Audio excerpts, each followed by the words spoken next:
السلام عليكم ورحمة الله. واش بخير؟ كلشي مزيان؟ غبورات هادي شحال ما حكيت شي حاجة.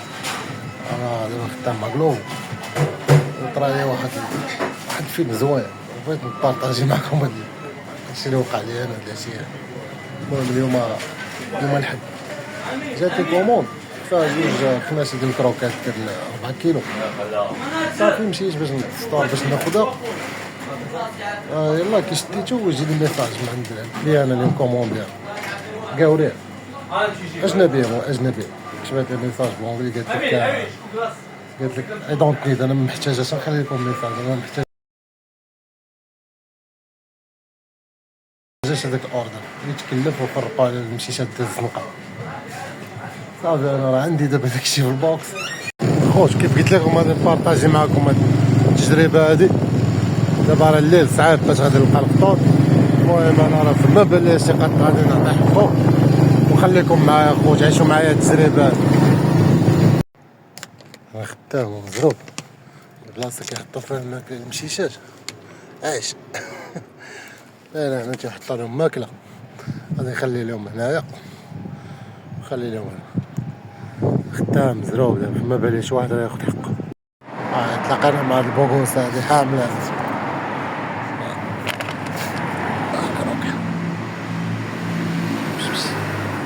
حامله مسكين عايش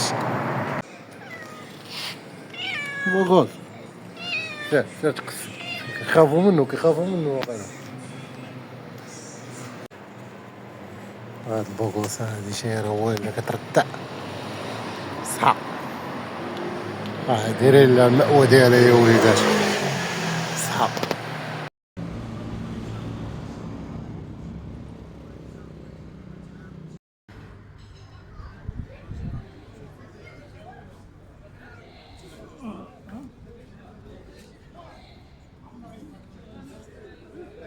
هذا ساليت خدمة عيان وهادي طالع دابا، هادي طالع من المعارف جاي تنقلب على الخطوط. انا دابا وصلت لبيلفيدير باقي عند الطريق، ما بان لي شي واحد غادي ياخد حقه.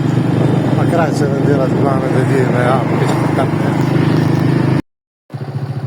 لا وصلت اخوتي راه جاي وتنفرق عيان. المهم راه اللي لقيتو كنعطيه واحد الاحساس زوين. كتعرف ملي تجيبينو دوك القطيطات على الفرحه ديالهم والشكر بطريقتهم، ما يمكنش واحد الاحساس واعر.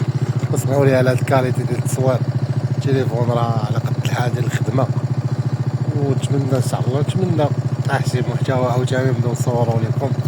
راه عندي شي افكار ولكن باقي ما لقيتش لهم الوقت.